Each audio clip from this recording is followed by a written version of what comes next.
You're listening to the Greeks Gridiron, live with Ethan Haristodoulou. Welcome back, everyone, to the Greeks Gridiron. I am Ethan Haristodoulou. It is Monday, February 28th, 2022, and today we start a new series as we lead up to the NFL's free agent period, which is about, I want to say 17 days away, or 16 days away when you guys are seeing this, 17 from when I'm recording it.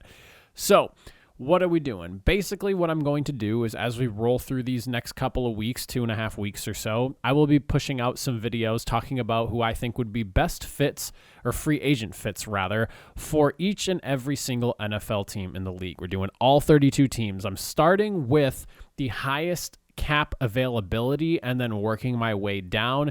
The reason I decided to do this is because I know at least during this next week or so, some teams will be working to get their cap numbers below the number minimum that it needs to be at for next season. So I figured makes more sense to work with the teams that already have a ton of money because you kind of have an idea of what you're playing with them, as opposed to a team like the Saints where they still have roughly $43 million over the cap that they have to figure out and adjust. Makes no sense to really talk about their free agent moves now because we don't really know where they're going to be at under the cap in the next couple of weeks. They've got a lot of money to move around. So we'll start with the higher cap numbers and work our way down. So starting today with the Miami Dolphins, they lead the league at $60.2 million in available money to spend. That is a ton to work with, considering how solid this roster is, I guess is a good word to say. That's a lot of money. And for you Dolphins fans out there, let me know, who do you want to see get brought into Miami next year to help improve your guys' odds?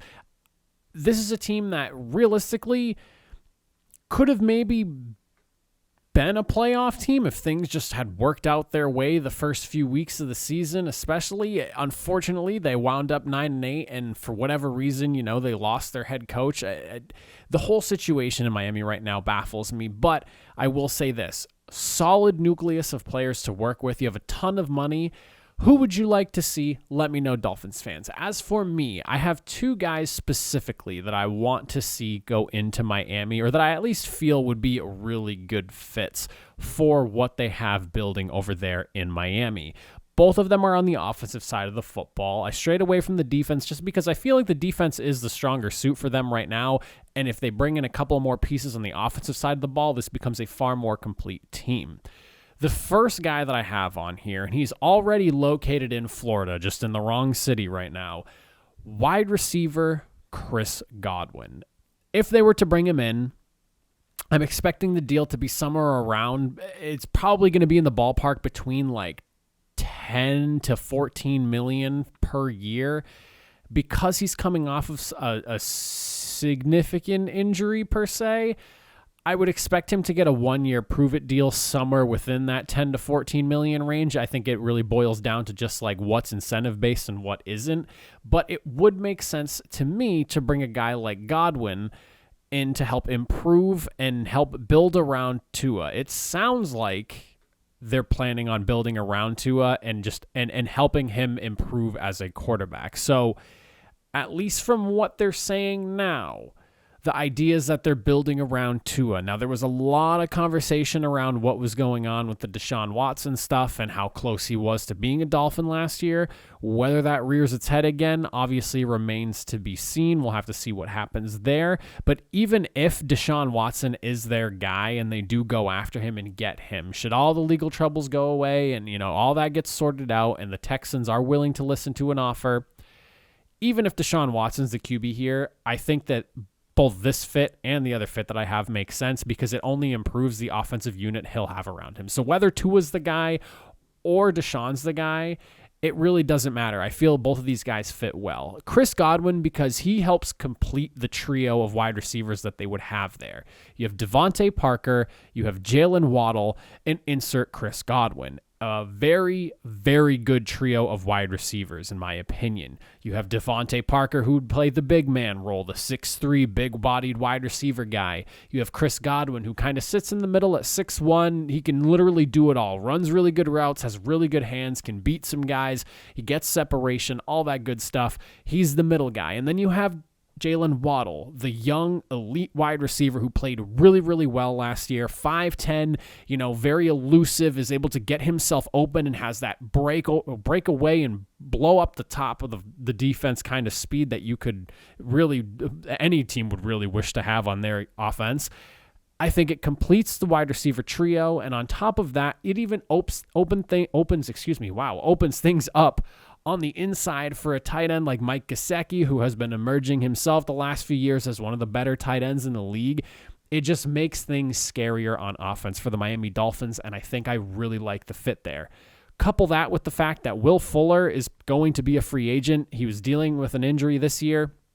I think that the better play, in my opinion here, let him walk. I think they were allocating roughly around $10 million or so for Will Fuller as it was. So if you just make a trade-off, bring Godwin in for a 1-year deal, see how he does. I expect him to be able to bounce back and play fairly well. And again, you don't even need to rely on him as the number one guy. He's a number one on a lot of teams in the NFL, but you have Waddle. He's probably going to be the number one man going forward. So you have Godwin playing a very strong number two, or at least like a 2A to 2B with Devonta Parker, however they decide to split all that out. You have a really good wide receiver trio. You have a great tight end. You can move on from Will Fuller. Godwin basically inserts and replaces him. You get a big ticket free agent signing there, and I think he is an upgrade over Will Fuller at that. And on top of all of this that I just went over, the benefit for Godwin, he's already in Florida. He's in Tampa right now. All you have to do, you're moving to Miami. That's about, a couple hours to the east, to southeast, something like that. I know Tampa's like western-ish Florida. You're just moving roughly southeast to get to the bottom of Miami, over in Miami there. The move makes sense for pretty much all sides, in my opinion. Godwin can get some money. He'll get some playing time, of course. Tua gets another weapon, helps expand the offense some more, and helps him grow as a player by bringing in such a sure target and a proven target. I really like the idea of Chris Godwin going over there into Miami. The whole thing kind of makes sense to me. They got the money on both sides. The money will be right both sides. Scheme-wise, it'll work really well. He doesn't have to be the number one guy there. He can basically do what he was doing in Tampa, and, they're just splitting out the targets between a monster of three heads there at wide receiver and then the tight end with Gesicki as well. For my second guy, I would love to see Miami work on improving their offensive line, more so the interior than anything else. And the reason I'm saying interior as opposed to exterior is because just last season, they did draft offensive tackle Liam Eichenberg out of Notre Dame, so it wouldn't really make sense to me for them to go after an offensive tackle. Of course, you have a guy like Teron Armstead and Orlando Brown Jr. who potentially are going to be free agents, but you just went after tackle in last year's draft. You go after somebody like my next pick, offensive guard coming from San Francisco, should they opt to not re-sign him, Lankan Tomlinson. You bring him in on like a 2 to 4 year deal, somewhere around there. He's a proven guy. He'll immediately upgrade the interior of the offensive line, which was not really good for the Dolphins whatsoever this past season. Upgrades him there. If he's playing on the left side like he did in San Fran, you pair him up and he's going to be next to offensive tackle Liam Eichenberg that they just got out of Notre Dame. I think by default that's going to help him be an even better tackle playing against a legit dude and proven guy in Tomlinson right next to him there. You're learning from him as well, gaining that experience. I like Eichenberg, and I think he's going to develop into a solid tackle in the league, whether it's on the left side or maybe potentially on the right side down the line, depending on what gets brought into Miami. But if they bring in Lankan Tomlinson, you have Eichenberg on the left. That opens them up to potentially chase another offensive tackle, maybe for the right side in the draft there, as opposed to having to spend a ton of money on tackles, which we all know tackles end up being the really expensive guy on the offensive line because they're setting the edges there. So I would like to see them go guard and then draft a tackle. And then, you decide there who's the better tackle for the left and right side between him and Eichenberg, if that's the way they go. It makes sense to me. maybe saves them a little bit of money as opposed to going after a premier guy like Teron Armstead, who's going to be pushing close to 20 mil per year wherever he ends up going, in my opinion. Maybe not 20, but he's going to be pushing close. So you'd think like 15, 16, 17 maybe if he's really going to reset the market there. And also, if you beef up the interior of the offensive line over in Miami, it of course will open things up in the ground game, which, if you did not know, for the Dolphins boasted the third worst in per game yardage on the ground at only 92.2 yards a game. They could use all the help and then some, and coming from a run-heavy scheme, and a scheme that it lives and breathes and dies on the running game in San Francisco. A guy like Lankan Tomlinson, he comes with that nasty attitude, that ground and pound scheme that they have over there, the zone run that they were doing. I would love to see him come into Miami. I think he would fit really, really well on that offensive line and help improve things again for Tua, or if it's Deshaun Watson, only helps him even more. I mean, whether it's Deshaun Watson or Tua in Miami next year, you bring in both a guy like Chris Godwin and Lankan Tomlinson, you're only improving things for the offense for whoever ends up being there. Tua in his progression, if it ends up being Deshaun Watson with all the rumors we had this past season with him going into Miami potentially, it only helps him out even more and helps Miami's case even more for Watson in waiving his trade clause to come to Miami. But those are my two free agent fits for the Miami Dolphins. Again, Dolphins fans, you guys let me know in the comment section down below what you think. Who would you love to see the Dolphins go after? I only have a couple of guys here because I'm not big on just diving in and spending hundreds of millions of dollars in free agency.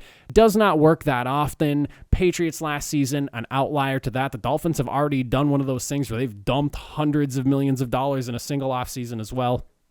I think you pick a guy or two like these two here. They make sense schematically and for what the needs of the team are. You bring in proven vets like them, and I think they'd fit in nicely. Let me know what you guys think. I appreciate you all for watching. I will see you guys in the next video. Have a good one.